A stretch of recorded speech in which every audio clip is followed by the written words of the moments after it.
आज सकाळी उठल्या उठल्या मी पहिल्यांदा जिऱ्याचं पाणी पिणार होते. तर पाणी गरम केलं आणि ग्लासमध्ये ओतून घेतलं. त्याची टेस्ट एवढी बेकार लागत होती ना, बापरे! म्हणलं आता बनवलं तर आहे, प्यावं तर लागणारच. त्यामुळं कसं तरी पिऊन टाकलं पाणी सगळं. आणि नंतर आज टिफिनसाठी काय बनवायचं म्हणून फ्रीज ओपन केला. फ्रीजमध्ये पालक होती.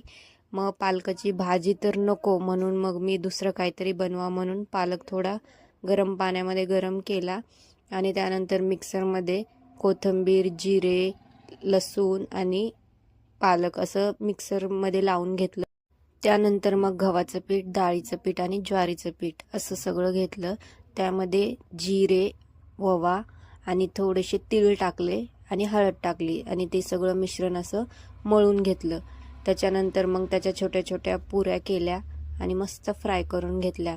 सकाळी सकाळी जास्त तेलकट नको टिफिनला म्हणून मग मी पराठे पण बनवून घेतले.